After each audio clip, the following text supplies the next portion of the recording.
Hey folks, Dave Temple here with a quick message about some exciting things coming to the Thriller Zone between now and the end of the year. First of all, our upcoming guests include Robert Dugoni, Steve Yerzani, and Jack Stewart, all of whom are making a return visit in November.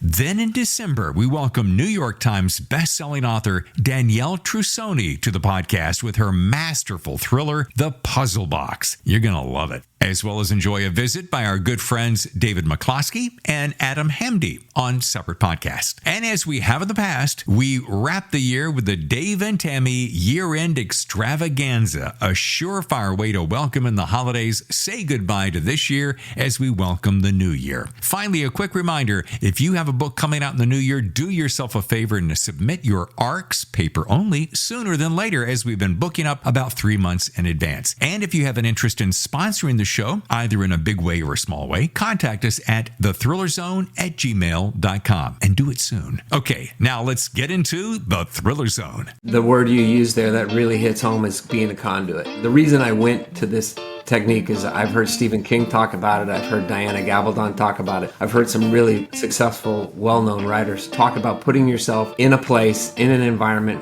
where you can simply transcribe the story that's being told to you. Because if the story being told to you is interesting and magical to you, it'll probably be interesting and magical to your readers. On today's 204th episode of The Thriller Zone, I am so happy to welcome Robert Dugoni for a return visit to our podcast. With 4 different series, 6 complete standalone novels, and a couple of short stories to boot, Bob is a critically acclaimed New York Times, Wall Street Journal, Washington Post, and #1 Amazon best-selling author, reaching over 9 million readers worldwide. Today we're going to talk about books, chess, the work of perfecting our craft, and a field of dreams, plus much more. So let's get to it. The Thriller Zone begins now. How do you like the new car smell of season 7? What? We're in season 7, Bob. Oh, yeah. All right. Well, congratulations. Thank you. That's awesome. Congratulations. Thank you. It's guys like you that makes it happen, though. I got to tell you that. Well, I'm pleased to be asked. So thanks for having me. Sure. Hey, listen, let's get right to it. Besides putting out Beyond Reasonable Doubt, what has been happening since last we spoke? Now, we were doing Her Deadly Game last time, which you remember me raving about. This one picks up with Kira again. Equally as good. I would love to say better. It could be better. It's kind of, up to the people's choice. But what have you been up to since then? I mean, talk to me. Well, a lot of different things are going on. I have a new historical coming out in January that I wrote with two guys that did a ton of research, 10 years of research on Japanese hell ships during World War II. So it's a World War II saga. So that'll be out. I just finished another Tracy Crosswhite book, number 11. That'll be out next April, I think. I just turned in the 3rd Kira book. So that'll be out in a while. And then on top of all that, we're knee deep in Hollywood with writers, producers, directors, and all that stuff. You know how it is down there, right? It's a long way off, probably, but we're moving in the right direction. And I think I've sold almost everything now is under under contract. So we'll see where it goes. So it's been busy. It's been busy. Oh my God! Oh, I wish I had your life. I'm traveling way too much. I think I'm going to go over 100,000 miles this year. And I got to be honest, I'm not a great traveler anymore. Well, what? Because you just turned 39? Is that what it is? Or is it 40 now? Maybe it's 40. I can't. No, it's hard to be away from the desk, be away from my wife. It's hard. I may cut back on travel next year. I said that last year, but I may actually do it this year. We'll see. I'm with you, though, dude. My wife's out of town right now in business, and, we get separated by more than 48 hours, and we're like, no bueno. Yeah. Hey, by the way, when you say in Hollywood, so first of all, everything's selling. Number 2, I was revisiting, we had a conversation about the experience, the extraordinary life of Sam Hell, which is such a unique story. And we're going to come back to that in a second. But those rights were optioned, I want to say like 20 or maybe even before. So it's like 4+ years. Is that thing, where is that thing now? So a new director picked up the option. He's back. He was in Los Angeles, did some really, you'd know the shows. And he's now in New Jersey, kind of a lifestyle change. And he's trying to work on inspirational films. So he's got it right now, and he's trying to sell it. He's working with inspirational producers, directors. He just was talking with Ben Affleck and Matt Damon's group that they have. So it's in the pipeline, just like all the other things. And you don't know what's going to happen. Folks, if you remember last time we chatted, we touched on this, and you've heard this before on the show, how people go, "Oh, yay, it got optioned." But to Bob's point, that option might have been 4+ years ago, maybe a decade ago, and you may be waiting a long time, because just buying the option means we're putting it on hold, which means we kind of take it off the market. And like if I put a bid on his work, I'd go out and try to find the money and the director and so forth. And then P.S., if you can't put those deals together inside a aforementioned time, the option lapses, it goes back to you. Yeah. And then you're off to the races again. Yeah, and there's just a lot of things I'm learning. There's a lot of things that have to happen in Los Angeles, and from finding a writer to finding a director to finding a producer and to finding then a cast and putting all those things together and doing all, it's just a long process. It really is. And people move a lot in Los Angeles. They move from one company to another. There's been some consolidation of the movie houses. You had the writer's strike down there, which, set people back time. They're fighting the whole AI thing. There's just a lot going on. These are uncertain times in a whole lot of ways. Like we talked about the hurricane just before we started the show. And, it's Hollywood, and the maneuverings of Hollywood are much like a storm. It builds up this momentum. Everyone's excited. You're in the eye of the storm. Yay! And then it blows offshore and it dissipates and so forth. But patience is a virtue. Having done a film myself, both adapting it and writing it and producing it and directing it and raising the money, I know all those little tiny elements, and it took me years to put this thing together. Yeah. And at the end of the day, you hope that people like it, Yeah. Anyway, well, I am loving on the legal thrillers. I am fascinated by them. I find myself, Tammy and I, my wife, we watch so many legal thrillers, and your work is right up there at the tip top of all of them. Thank you. And you can always count on me, front row seat to the fan club. Okay. I want to know, and we may have covered this before, Bob, but how has your background in law influenced your writing and informed it? Now, you're thinking to yourself, well, Dave, if he went to school for that, it's going to automatically do that. But I'd like you to break it down for me if you can. Yeah, no, not necessarily so. I think it's a good question. What I'm finding, to be perfectly honest, is I've been out of a courtroom for so long that I think it would be foreign to me. And so I have to go down every once in a while and sit in a courtroom and see they have graphics, they have computer screens, the juries have computer screens. I mean, attorneys walk in now with a laptop. They don't walk in with boxes of beacons, boxes of documents and posters. They walk in with a laptop and they plug it in. And so there's different things. But, the one thing that remains the same is the tension when you walk into a courtroom. Oh, yeah. There is always going to be tension. And if it's a trial, that tension is just heightened and maximized. And the key to writing a good book, right, is having tension on every line of every page, according to Stephen King. And if you can do that, people are going to keep turning the page. So a courtroom has built-in tension. World War II, Nazis, Germans, built-in tension. And so for me, it's a matter of understanding the tension in the room, understanding how Kira is going to feel, understanding the proper objections, understanding how a judge is going to speak, the legalese, that sort of thing. So that's helped me immensely. But I'm getting old, and I haven't been in the courtroom in a long time, so I have to really sort of pay attention. You're not the spring chicken you used to be. No.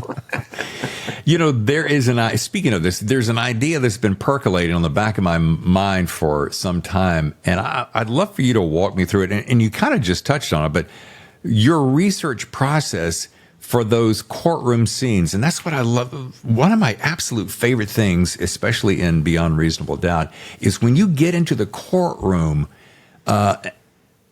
I feel like it's a combination of me watching a film and me sitting right there in the front row watching this whole thing happen. So I'm wondering, especially with legal intricacies and so forth, walk me through that research process, especially since it's been so long since you were in the room. So, I have friends that are prosecutors, and every once in a while I'll go down to the courtroom, I'll see what's going on, and I'll go in and I'll sit and I'll listen and I'll pay attention. But the actual inner workings of a lawyer with his client and that sort of thing hasn't changed that much. The best trial attorneys that I knew, which is what sort of led me to write Her Deadly Game in the first place, were very good chess players. Right? There's a lot of strategy involved. There's a lot of understanding that things can go in different directions and having a response to each of those directions. There's a lot of acting that goes into trying cases, trying to not look like you are just completely blindsided by what the other side just did, trying to act like you're not panicked, trying to be confident in what you have to say. I mean, those are all things that I sort of have instilled in Kira Dugan. She's innately really talented. She gets it from her father, who was an excellent trial attorney. But if you've ever seen the really good trial attorneys, you'll know what I'm talking about. I mean, they just have this air of authority when they stand up to speak. Yeah, I'm trying to think of Lincoln Lawyer. What's that guy? I'm trying to. Yeah. Yeah. He when he steps up, you just know there's a party that goes, might as well just sit back down and shut my mouth. Yeah. There's another movie or series. Jake Gyllenhaal was in it, and it was, oh come on, what was it? Is it the Scott Turow remake? Yes. Presumed Innocent. Presumed Innocent. I just read yesterday that Jake has agreed and signed on his EP. They're bringing it back for another go. Oh, fabulous. So I guess Scott's back. Everybody's told me that I need to watch that. I've been reluctant because I read the book and I watched the original movie, but everyone says you gotta watch it. Dude, if I may call you that. Yeah. It is so bloody good. And I remember, I will not give it away. Tammy and I are sitting there watching it, and it's coming up to the crescendo. And when the crescendo happened, we've been watching a lot of television. We got a pretty good inside scoop. And we both went, yeah. What? I've heard that, which is great, which is what you want in a book, which is what you want in a television series, is you want those moments where it surprises you. The author does a 180 and you're sitting there wondering, wait a minute, where did this come from? Yeah. You got that talent too. So well, you do your best, I'll tell you. Well, one thing that you said to me last time, Bob, and I have quoted you on this, and it's become one of my favorite things to say, and I hope I don't butcher it. But I was saying something about the fact of you're checking in on your confidence and how are you feeling about a particular book. And you said, David, I'm nervous every single book. Yeah. I keep thinking every single book, they're going to find me out. You still feel that way for sure? Yeah, I talk about this openly and honestly in that in 2016 I had a stroke.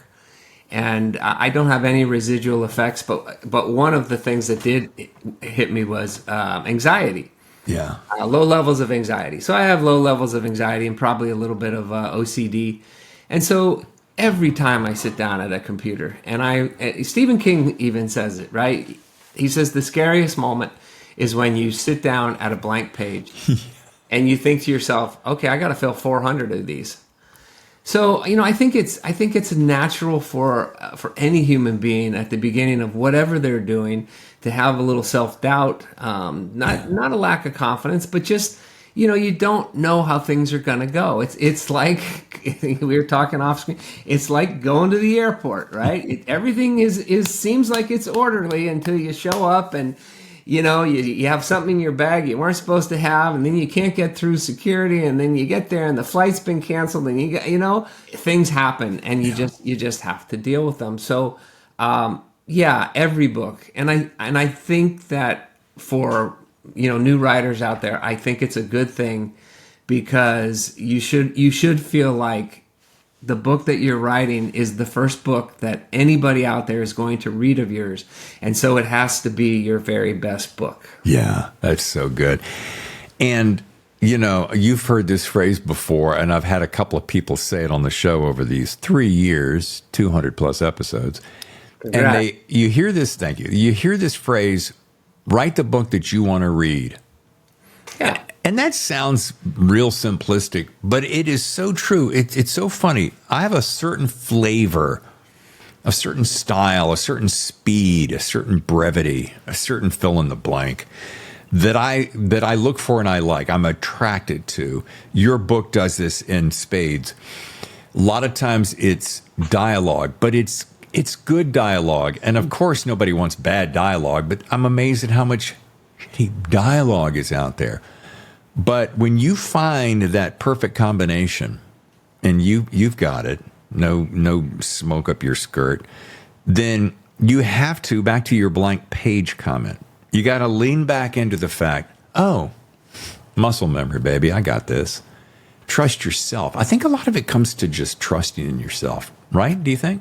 Absolutely. Absolutely. Some years ago, I went from being a guy that outlined and then was off my outline in the first day to being a guy that writes organically. And what I always say to people is you just have to trust that voice in your head that's telling you this story knows where the story's going and knows how you're going to get there.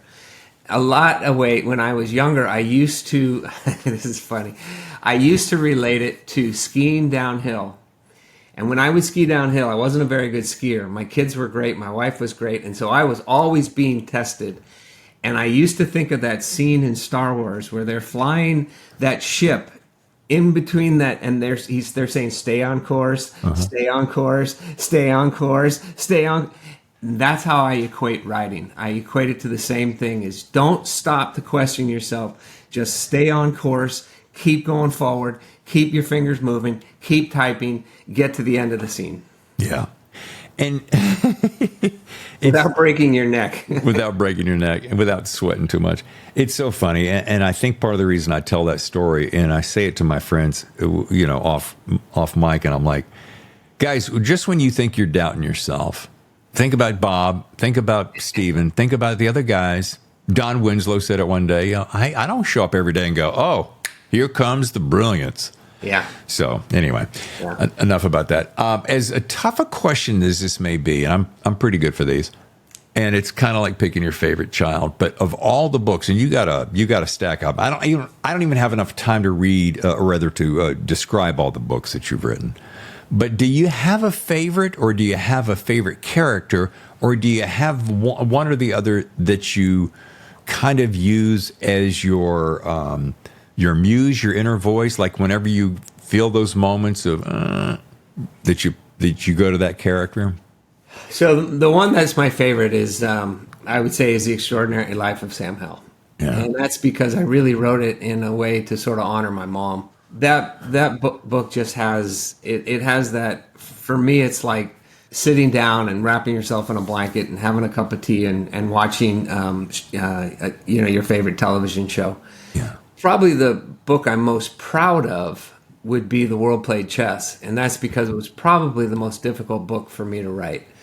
There were moments in that book where I knew what I had to do, and I knew what that meant for some of the characters, where I was literally in tears when I was writing. And I don't say that to be schmaltzy or anything like that. Right. It's just that, there were characters in that book that I really cared about, that had become sort of a part of me, and I realized they were going to die. But that's what Vietnam was all about. And so that book was a challenge for me. And I could also say that the first Tracy Crosswhite book, My Sister's Grave, has special significance because it really put me on the map. Yeah. It gave me the opportunity to get to do all the things I've been blessed with doing. Yeah. Okay. So it's not a fair question, but you gave me 3. That's pretty good. There you go. And I want to go back to something. So you're talking about Beyond Reasonable Doubt. You wrote this puppy without an outline. Correct. All right, folks, let me just tell you something. You want to see a craftsmanship in action, knowing what you just learned. That's hard to believe. And of course, we've had these discussions on the show for over 3 years now about Panzerplotter and all that stuff. And what I find so fascinating is we all set out, oh, I'm going to have a nice little dandy outline. I'm going to be in control of this puppy. Right. But to me, the magic, and we're going to come back to that word in a second, the magic is, and I'm going to use the other word, trusting that the inspiration that's coming to you is going to provide the story if you'll just be a conduit and just listen, right? Yeah, I think, the word you use there that really hits home is being a conduit. I've heard, the reason I went to this technique is I've heard Stephen King talk about it. I've heard Diana Gabaldon talk about it.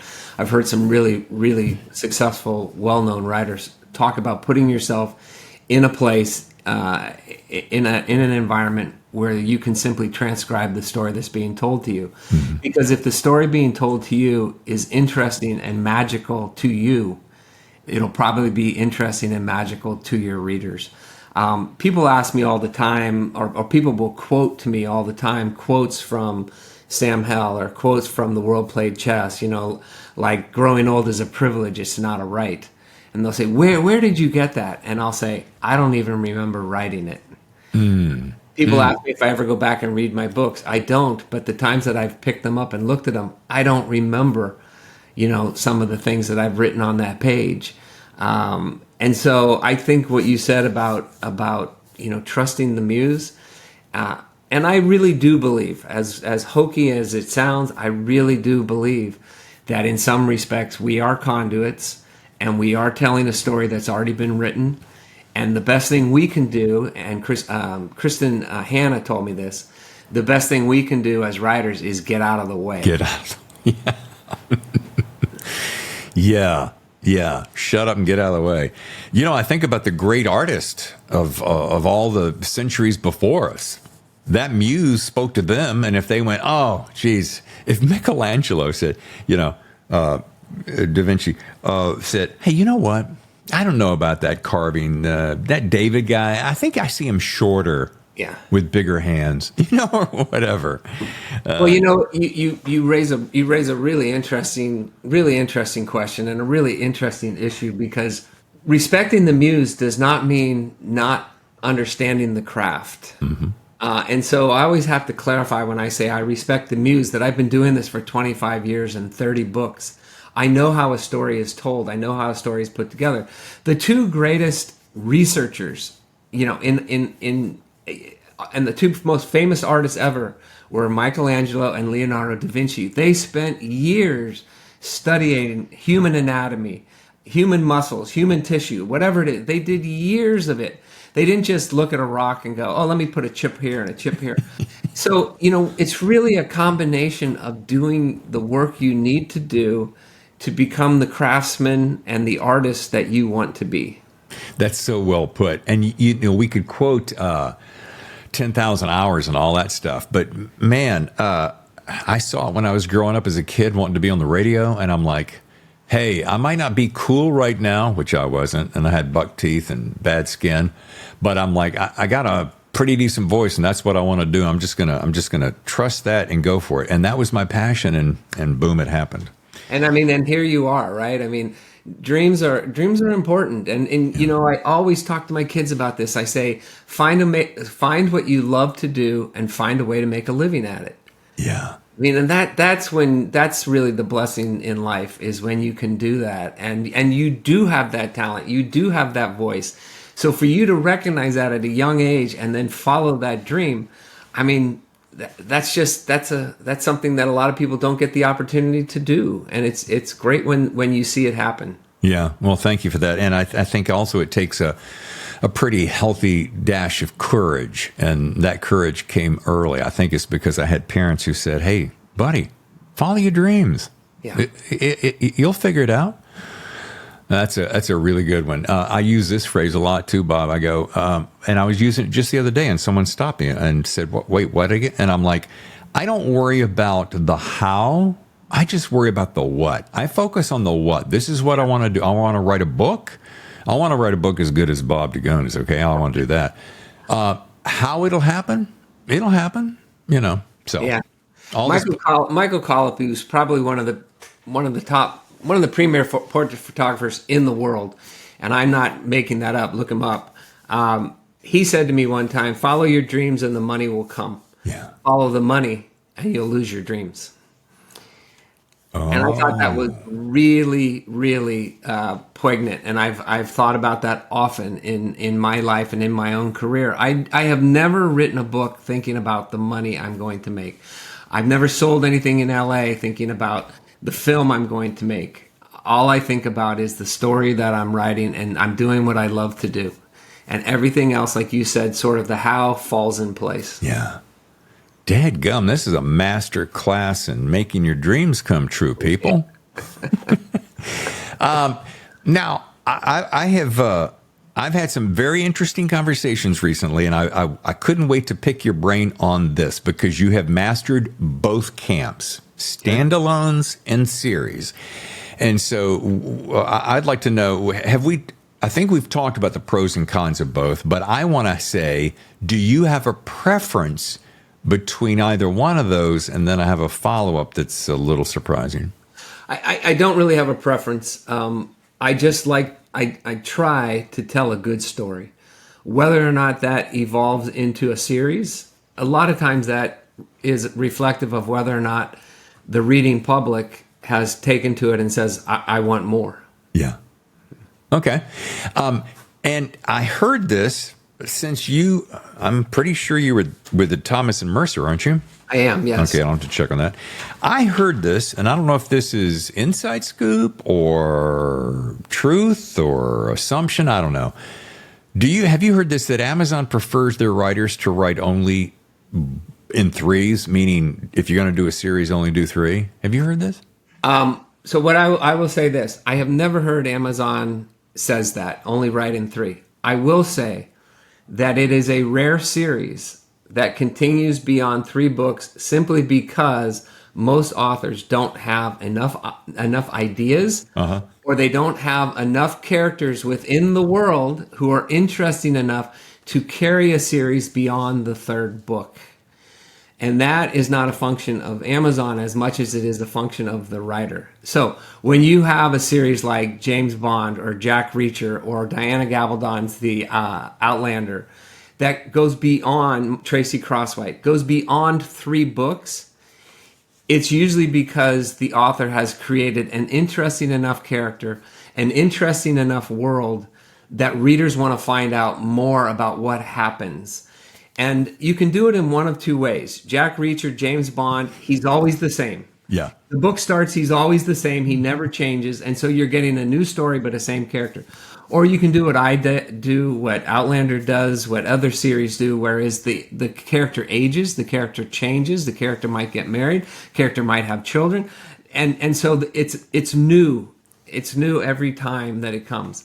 So I think it's more a product of, have you created an interesting enough character and an interesting enough world that they can exist beyond 3 books?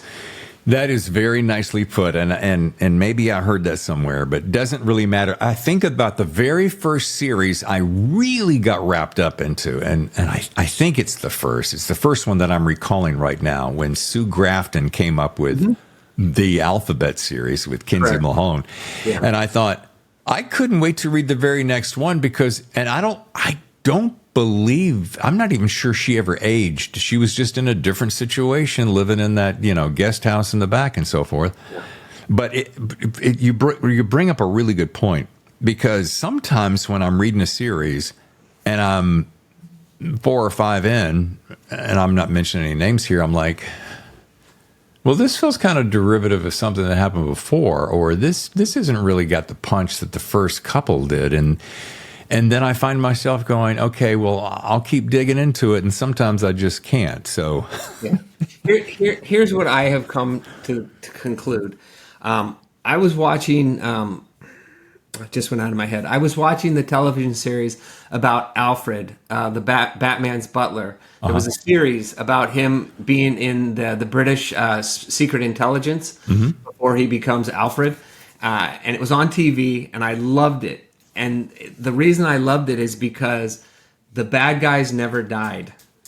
So I always knew the next series, the next season, the next show, the bad guy was always going to be there. If you think about Lord Voldemort, right? If you think about Darth Vader, right?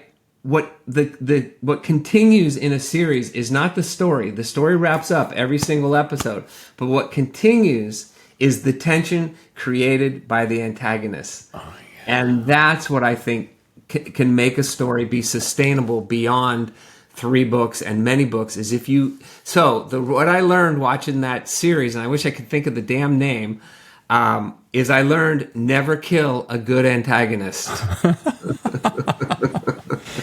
Now you got me going, because it's not the Kingsman. It was a British show. Alfred Pennyworth. There you go. Alfred Pennyworth. So the show was called Pennyworth. And, oh man, it was, the last season got a little, but it was really well done. Never kill an antagonist. Yeah, that's something we're going to take away with today. And you don't like, nobody wants that at the end of the show.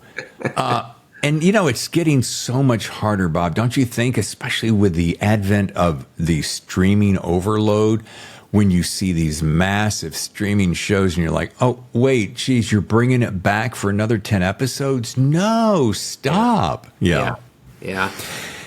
However, you can have a show like The Old Man. Oh, my goodness. And I didn't even realize it was Thomas Perry's books, because they put his name at the end and not at the front. And I don't get that. I don't understand that. Why you would not take a well-known writer like Thomas Perry and a well-known book like The Old Man and put that at the front of the show to gain more audience. But I thought that was really well done. I think and I can't decide if it's one of the best shows on television, period. And I can't decide, is it the writing is so good, the premise is so solid, or that you got Jeff? John Lithgow. John Lithgow. 2 of the best actors in the world. I mean, when's the last time you just hung on the edge of your seat every single episode? And here's the other thing I really love, is there's so little chewing up of the scenery with lots of dialogue. It's the empty spaces and the silence and the darkness and the shadows, the cinematography. It's just, and you're just like, you probably have come to this conclusion. I'm sure you've dealt with it a lot more than I have, but great acting can't save bad writing, and great writing can't save bad acting. You have to have both. And when you have both, it's magical. The movie for me that just is Field of Dreams. I will watch Field of Dreams, and within 3 minutes, I'm tearing up. I mean, it's a magical combination between James Earl Jones and Kevin Costner, and everybody in that show. It's just wow. Ray Liotta, it's magic, and I think that's what people mean when they talk about Hollywood and they talk about magic. Hollywood has a lot of its own problems and issues and all those things that come with fame. But when they get it right, that magic. Mm-hmm. And to circle back, if you asked me off the cuff, my number 1 favorite film, Field of Dreams, always has been since the movie came out. Wow. Number 1. Now, granted, a lot of people go, but dude, there's Godfather. And I'm like, we both have now used the word a number of times. It's called magic. And there's something about, it's a combination of, there's innocence, it's a simpler time, There is mysticism in it. There is baseball, which is about as American as you can get. Mm-hmm. And that scene near the end of the movie when Kevin Costner turns and says, "You want to play catch?" Yeah. I lose it every single time. I do too. Because my dad and I lost him way too early in life. I always go back to those summer nights, fried chicken wafting through the window as my mom cooked. And my dad down in the backyard just, and that smack of the glove and the crickets in the background and the heat. I mean, I'm going to lose my stuff right here if I keep going. But man, those are just magic. So hanging above on one of my shelves here, my son gave me his bat.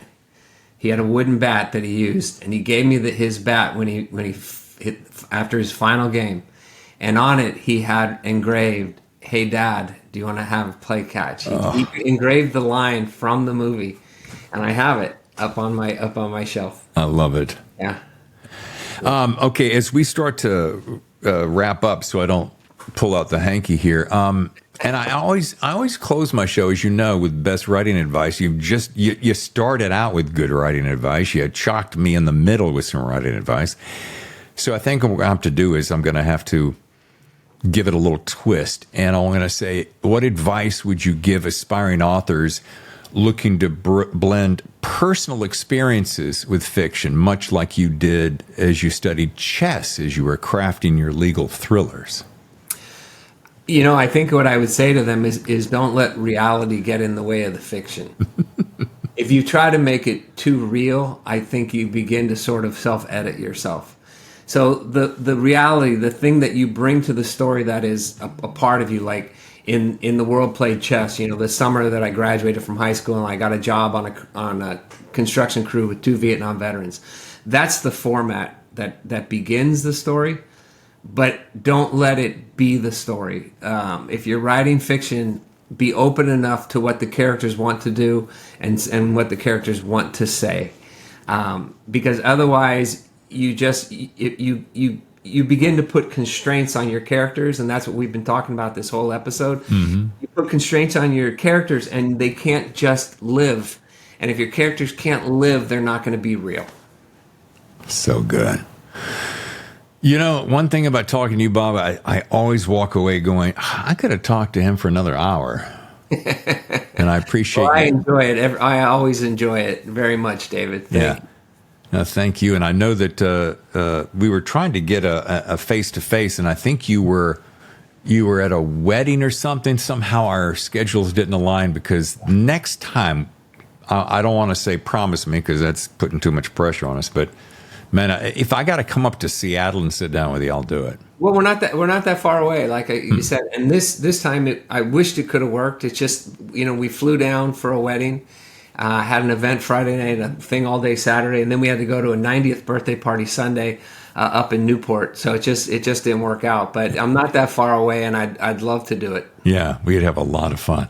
We would. Well, folks, if you want to learn more, you know where to go, robertdugonibooks.com. And once again, I look forward to the next book, whatever it is. And as you heard, folks, Bob's got his hands full for 25. So we're going to be hearing a whole lot of something for you. Bob, thank you once again. Thank you, David. Pleasure. Your front row seat to the best.